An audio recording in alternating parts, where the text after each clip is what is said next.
So over a month ago, I talked about my experience with the MVNO Ting, and it didn't quite work out for me. I'm not saying it's a bad MVNO, but for my usages and kind of where I'm at geographically, it wasn't the best. So I decided to move on to another option, and that was Cricket Wireless. So this is my experience with Cricket.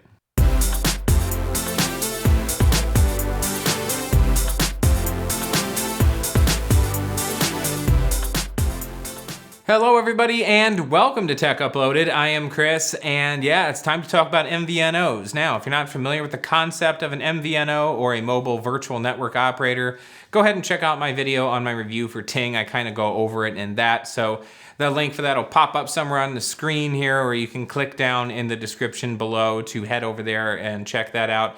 Essentially, the short of it is an MVNO reaches out to one of the big network operators like AT&T, Sprint, T-Mobile, or Verizon, and they reach an agreement of some kind in order to offer services through their network to you at a discounted rate, but they all use some kind of a different system for how they go about offering their discounts, and there's tons of these out there. So far I've looked at Ting, which for me didn't really work out because it was a pay-as-you-go plan, but it was pay-as-you-go on everything. So that included voice and text. And since I make a lot of phone calls, it actually ended up being more expensive for me to use Ting than AT&T's basic plan. But after I had complained about this on my vlog, someone said, why don't you check out Cricket? And the reason for that was I think at some point I had mentioned having great service with AT&T. And it's true, my service quality where I live here in central Indiana with AT&T was fantastic. So I really wanted to find something that was kind of at that same caliber.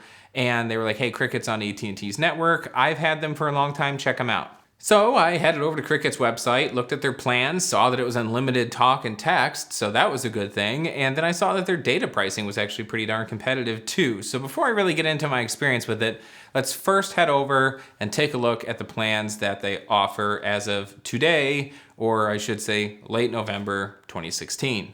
All right, so here is the Cricket website's plans and features section, and it's pretty straightforward, honestly. It starts at $30 a month.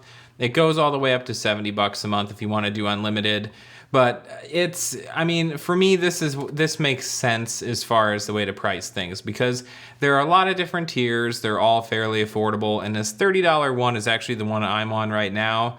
And I really haven't had any issues. I did hit the 1 GB cap this month, but I am still getting data. It's just slow, and we'll check out how slow when we go back out to the main video in a second. But it's fast enough to still stream music when I'm driving, and that's pretty much what I need. It still checks my email, and it still streams my music even when I went over the data cap. But $30 a month, you don't get the discount for paying automatically. So I think I might actually jump up to the basic plan because since I'm on auto payment, it would only add another $5 a month and it gives me another 1.5 gigabytes to deal with. But I mean, the thing with this is you get unlimited calls, you get unlimited texting, and then the data itself is pretty much all you're paying for. That's the only difference that's happening there. Now you will notice that data access plus unlimited talk and text from Mexico, Canada, and US is only available in the higher plans. So there are some things that you can only get in the higher level plans. And then for 65 with autopay or 70, you do get the unlimited. I have heard various things about this unlimited plan. If you go too far with it, you start to get throttled a little bit. I'm not too sure. And then you do get the group discounts, so you can add additional lines and end up saving a little bit off per line if you want to do that. But where things get a little bit weird is when you go on to the add-on features. So certain things can only be had with certain plans. And one of the really good examples, by the way, if you want to add just a gigabyte of high-speed data for 1 month and not permanently change your plan, you can do that. But for me, it just makes sense to change for $5 more a month to the other plan. But here, mobile hotspot. Mobile hotspot is not compatible with all phones. That's fine. But mobile hotspot is also only available on certain plans. So plan compatibility. Let's go down here to mobile hotspot. You'll notice you have to be on the Smart or Pro plan, and then all of a sudden it's not available again on the unlimited plan. So yeah, that's kind of weird, the way that they do that. Individual country add-ons are also limited. Cricket International is limited. And then Deezer, I have no idea what he is. You can get that on any of the plans. And you can also get the Cricket Protection plan if you want to. But certain things are limited, and the tethering is one of them, the mobile hotspot. However, I have noticed using like Bluetooth connection to my phone with my Mac, it worked, even though I'm on the basic plan. So there kind of is a workaround. You're technically out of the terms of your service by doing it. So I'm just throwing that out there. But I think these two plans for most people, if you're not a huge data user, are pretty good. This represents basically the complete opposite of what I was dealing with Ting. Ting, if you're someone that doesn't talk very much and doesn't send a lot of text messages, then you can get down to like $15 or $20 a month. With this, since I talk a lot and I send a decent amount of text messages, but I don't use a lot of data, this $30 a month plan or this $35 a month plan with autoplay or autopay, these are really good for me. So, okay, that's the plans. Let's talk more about the service. So as you can see, their plans are pretty competitively priced, and then they actually in that like third tier added a little bit more data to the plan, and you do get that discount when you do the auto pay. So like I said, I think I'm actually gonna step up to the second plan now because it only adds $5 a month, and it does give me 2.5 gigabytes of data instead of just 1 gigabyte, because I did hit the data cap, and actually there was a reason I waited to do this video until I hit the data cap, is I wanted to kind of put it to the test. Now, here's the caveat to Cricket. Like I said, every provider on these MVNOs usually has some kind of thing that they work in to make it cheaper. So there's something in it for the major carrier in order to offer these discounts.